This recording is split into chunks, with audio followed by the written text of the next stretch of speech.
जय हिंद प्यारे बच्चों आप सभी का PVVR एजुकेशनल चैनल पर स्वागत है।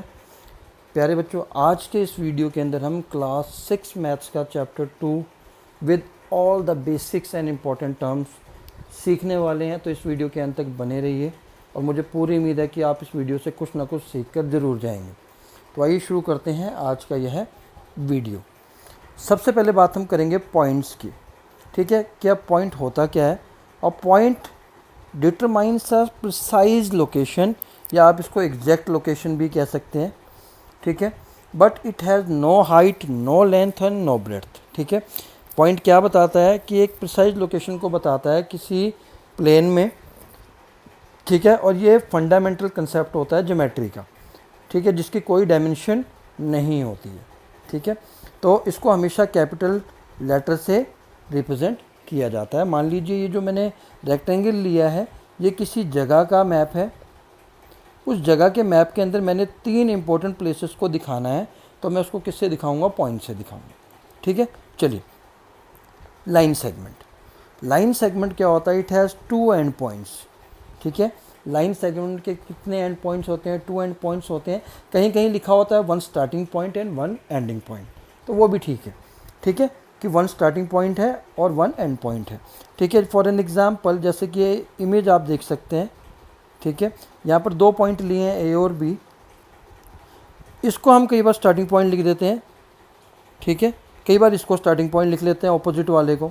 अगर ये स्टार्टिंग पॉइंट हो गया तो ये एंड पॉइंट हो गया। ठीक, इस पर्सन के लिए ए के लिए, पर बी के लिए ये स्टार्टिंग पॉइंट हो जाएगा और ये एंड पॉइंट हो जाएगा। इसीलिए हम इसको क्या लिखते हैं? It has 2 end points. ठीक है, the points A and B are called the end points of the line segment A B. ये जो दोनों ए और बी हैं इनको हम क्या कहते हैं? एंड पॉइंट्स कहते हैं। और इसको रिप्रेजेंट कैसे करते हैं आपको ये हमेशा ध्यान रखना है। ए बी के ऊपर अगर ऐसी लाइन दिखती है तो ये लाइन सेगमेंट को रिप्रेजेंट करती है। मैंने कुछ रियल लाइफ एग्जाम्पल भी लिए हैं। ठीक है, अब इनको देख के हमें एक चीज़ समझ में आती है कि वो सारे ऑब्जेक्ट जिनका फिक्स लेंथ होता है या जिनकी लेंथ को हम क्या कर सकते हैं? मेज़र कर सकते हैं, वो सभी के सभी किस कैटेगरी में आते हैं? लाइन सेगमेंट की कैटेगरी में आते हैं। फॉर एन एग्जांपल चौक, अलमीरा, bus, car, building, whatever you can measure comes under the category of line segment. Clear? चलिए, नेक्स्ट इंपॉर्टेंट टॉपिक है line. It has no end points. जैसे line segment में 2 end points थे, तो line का कोई भी एंड पॉइंट नहीं होता। उसको रिप्रेजेंट करने के लिए मैंने एक इमेज ली है। आप इस इमेज के अंदर ध्यान से देखेंगे, जब हमने लाइन सेगमेंट बनाई थी, ये ऊपर वाली लाइन को मैं लाइन सेगमेंट का एग्जांपल ले लेता हूँ। ठीक है, जिसके 2 एंड पॉइंट थे। बट जो नीचे वाला एग्जांपल ए बी का है, ये किसका एग्जांपल है? लाइन का। क्या डिफरेंस दिख रहा होगा? डिफरेंस क्या है? ये 2 एरो जो मार्क हैं ये हमें बताते हैं कि ये लाइन है। एरो का मतलब क्या होता है कि ये जो लाइन है ये क्या है? स्टिल कॉन्टीन्यूस, कि ये अभी भी क्या कर रही है? मूव कर रही है दोनों डायरेक्शन में। जब दोनों डायरेक्शन में मूव करता जाएगा कोई पर्सन, तो हम फिक्स डिस्टेंस नहीं निकाल सकते हैं। उसी को हम क्या कहते हैं? लाइन कहते हैं। और लाइन को रिप्रेजेंट करने के लिए हम विद डबल एरो इस्तेमाल करते हैं। ठीक है, रे। रे क्या होता है? लाइन का ही एक पोर्शन होता है। अभी हमने एक लाइन बनाई थी, अब इस लाइन के ऊपर मैंने एक पॉइंट मार्क कर दिया ए, तो ए के लेफ्ट हैंड साइड की जो चीज़ बन जाएगी वो क्या बन जाएगी? रे बन जाएगी। फॉर एन एग्जांपल टॉर्च का एक एग्जांपल लें हम। ठीक है, तो टॉर्च का एक एग्जांपल लिया तो आप देख सकते हैं ये जो आगे है एक स्टार्टिंग पॉइंट तो हो गया हमारे पास, पर कोई एंड पॉइंट नहीं, नो एंड पॉइंट। ठीक है, a ray is a portion of line that start at a 1 point, start होती है। ठीक है, जिसे स्टार्टिंग पॉइंट कहते हैं, but goes endlessly in a direction. Endlessly का मतलब क्या होता है? कि कोई भी एंड पॉइंट नहीं होता। ठीक है, टॉर्च से निकली हुई जो लाइट है, टॉर्च स्टार्टिंग पॉइंट है, बट वो लाइट कहाँ तक जा रही है? कोई एंड नहीं। ठीक है, तो लाइन का क्या होता है? कोई एंड पॉइंट नहीं होता, ना तो कोई स्टार्टिंग पॉइंट होता है। लाइन सेगमेंट के 2 एंड पॉइंट होते हैं। रे का एक स्टार्टिंग पॉइंट होता है और एंड पॉइंट नहीं होता। ठीक है, चलिए अब हम बात करेंगे एंगल्स की। एंगल कैसे फॉर्म होता है और उसके पार्ट्स के बारे में।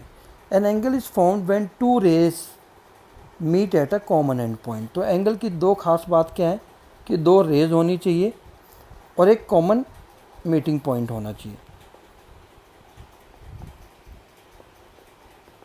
ठीक है, इस पिक्चर के अंदर, इमेज के अंदर हम देखते हैं, ये जो इमेज हमने ली है इसके अंदर रे है OA, ये रे 1 मान लेते हैं, इसको रे 2 ले लेते हैं।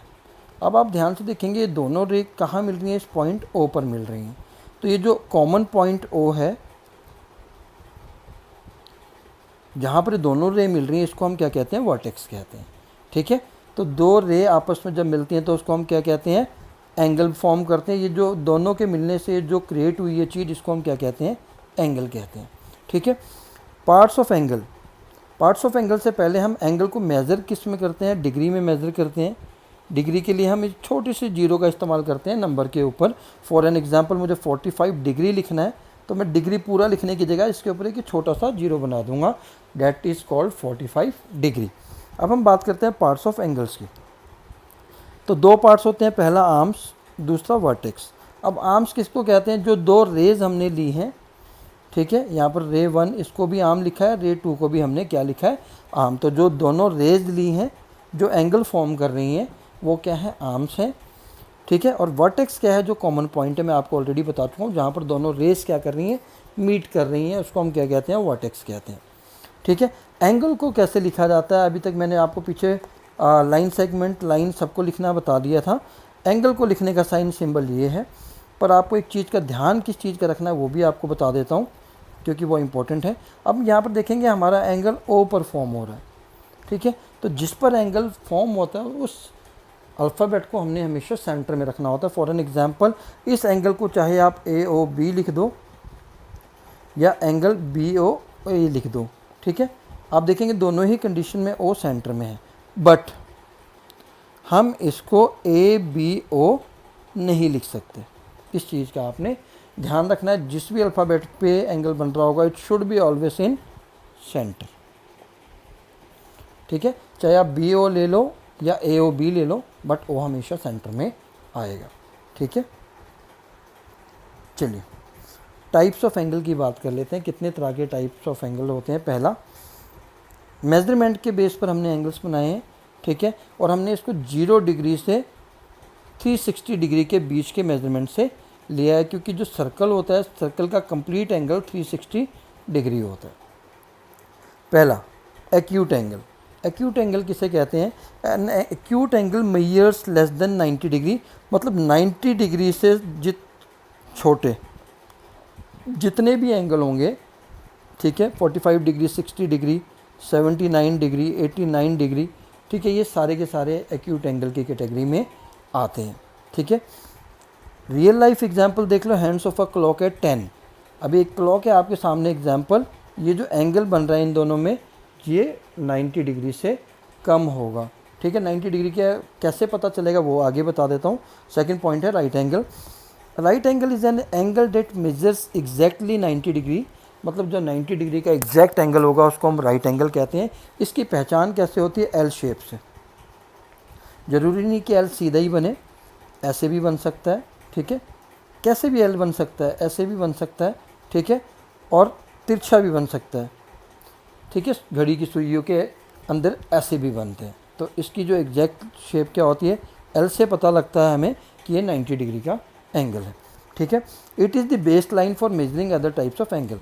ठीक है, बेस एंगल है बाकी अदर्स को एंगल्स को मेजर करने के लिए।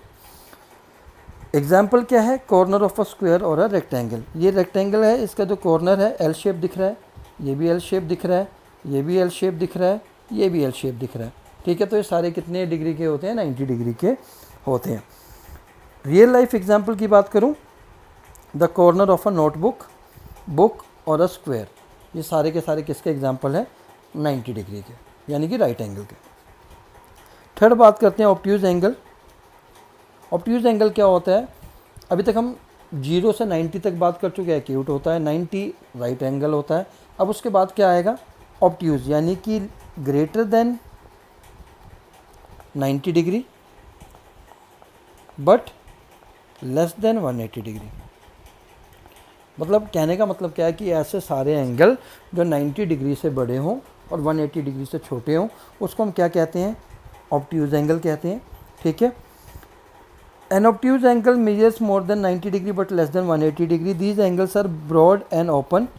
This is the angle formed when two opposite rays meet at a point, ठीक है। ऑपोजिट रेज मिल रही हैं, ये ऑपोजिट है, ये ऑपोजिट है, ठीक है। तो आप इस रियल लाइफ एग्जांपल के मैंने दो पिक्चर्स लगा रखी हैं। अगर देखो आप इस पिक्चर में ध्यान से, तो एल ऐसे बनेगा, तो ये एंगल एल से बड़ा है। एल से बड़ा होते ही ये एंगल या तो ऑब्ट्यूज होगा, या स्ट्रेट होगा, या रिफ्लेक्स होगा। तो हम आगे बात करने वाले हैं कि स्ट्रेट क्या होता है। स्ट्रेट एंगल क्या होता है? एग्जैक्टली 180 डिग्री का जो एंगल होता है, ठीक है, एग्जैक्ट 180 डिग्री का एंगल, उसको हम क्या कहते हैं? स्ट्रेट एंगल कहते हैं। जनरली एक स्ट्रेट लाइन होती है, ठीक है, जैसा कि आप इस क्लॉक में देख सकते हैं। मैंने एग्जांपल भी लिया है 6 AM 6 o'clock का, ठीक है। ये सीधी लाइन हो रही है, तो इधर भी 180 डिग्री बन रहा है और इस साइड भी 180 डिग्री बन रहा है। दोनों को प्लस किया तो 360 डिग्री एंगल आ गया, ठीक है। तो आपको पता लग गया अभी तक कि स्ट्रेट एंगल क्या होता है। अब हम बात करते हैं रिफ्लेक्स की। एंगल नंबर 5, रिफ्लेक्स क्या होता है? एंगल ग्रेटर देन 180 डिग्री, क्योंकि 180 डिग्री तक हम पहुंच चुके हैं, but less then 360 degree. 180 degree से बड़ा हो पर 360 डिग्री से क्या हो? छोटा हो, ठीक है। The hands of a clock at 10:10 taking the outer part. अगर मैं इसकी बात करूँगा तो ये 180 डिग्री से कम है, क्योंकि 180 डिग्री क्या होता है? लाइन के अंदर वाला एंगल फॉर्म कर रहा है। बट इन्होंने कहा कि आउटर पोर्शन लेना, ये वाला पोर्शन आप लेना है। तो ये आप देख सकते हैं कि ये 180 डिग्री से ज़्यादा है और 360 डिग्री से कम है। तो ऐसे एंगल को हम क्या कहते हैं? रिफ्लेक्स एंगल कहते हैं। एग्जांपल के लिए 270 डिग्री, ठीक है, 339 डिग्री। 180 से ज़्यादा हो और 360 से कम हो, सभी एंगल क्या है? रिफ्लेक्स एंगल होते हैं, ठीक है। कंप्लीट एंगल, कंप्लीट एंगल मतलब 360 डिग्री का जो एंगल होगा उसको कंप्लीट एंगल कहते हैं। It represent a complete circle. For an example ये पूरा एंगल क्या है? 360 डिग्री का, जिसको हम क्या कहते हैं? कंप्लीट एंगल कहते हैं, ठीक है। फुल सर्कल इसका एग्जांपल है। अब हम बात करेंगे डिग्री एंड प्रोट्रैक्टर की, जो कि बहुत ही इंपॉर्टेंट है। Degree measures of an angle can be measured using protractor. Degree किसका यूनिट है? एंगल को मेज़र करने का, ठीक है। एंगल का सिंबल ये है, डिग्री का ये है, मैं आपको ऑलरेडी बता चुका हूँ। और इसको मेज़र करने के लिए हम किसका इस्तेमाल करते हैं? प्रोट्रैक्टर का। क्या प्रोट्रैक्टर का इस्तेमाल करते हैं? प्रोट्रैक्टर अब होता क्या है? A protractor is a tool use to measure and draw the angles. Angle को मेज़र करने के लिए और ड्रॉ करने के लिए हम प्रोट्रैक्टर का इस्तेमाल करते हैं। It is the semi circular और circular shape and marked with degree measurement ranging from 0 degree to 180 degree. ये डी शेप का होता है, ठीक है। या तो कंप्लीट सर्कल हो सकता है, या जनरली जो हम यूज़ करते हैं वो डी शेप का होता है, ठीक है, ठीक। पार्ट्स ऑफ प्रोटेक्टर आपको पता होने चाहिए। Base line, the straight edge of the protractor, मैं आपको दिखा देता हूँ। ये हमारा क्या है? प्रोटेक्टर है, ठीक है। जो हमने बात की ये प्रोटेक्टर है हमारा। ये हमारी बेस लाइन है, ठीक है, ठीक। बेस लाइन क्या होता है? Straight edge of the protractor use to align with the one arm of the angle, ठीक है।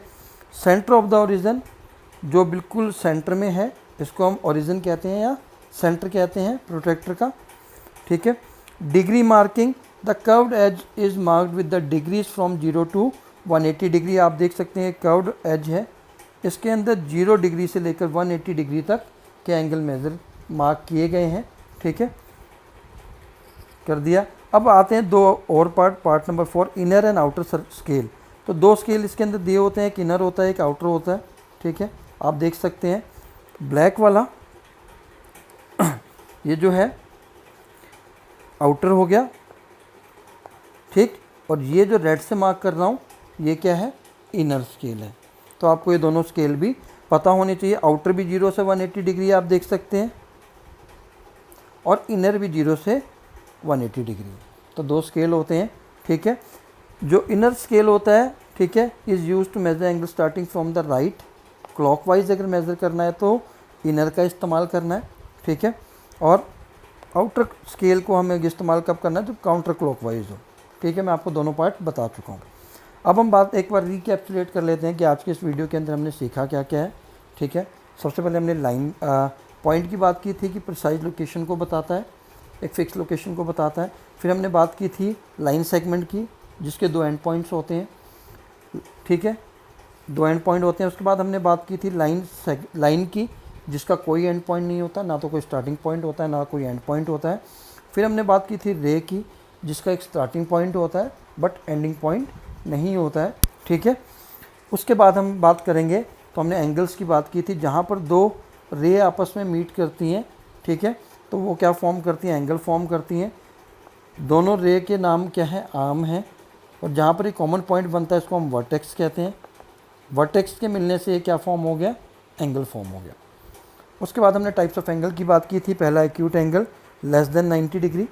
फिर हमने बात की थी राइट एंगल की exactly 90 degree, obtuse angle between 90 degree and 180 degree, straight angle की बात की थी एग्जैक्टली 180 डिग्री, रिफ्लेक्स एंगल की बात की थी मतलब 180 डिग्री और 360 डिग्री के बीच में, रेवोल्यूशन मतलब कंप्लीट एंगल मतलब 360 डिग्री। उसके बाद हमने बात की थी प्रोटेक्टर की। प्रोटेक्टर हम किस लिए इस्तेमाल करते हैं, एंगल को मेजर और ड्रॉ करने के लिए, जिसमें बेस लाइन होती है, बेस लाइन होती है, ये हमारा ओरिजिन हो गया, ठीक है। इसमें 2 स्केल होते हैं, इनर और आउटर स्केल, ठीक है।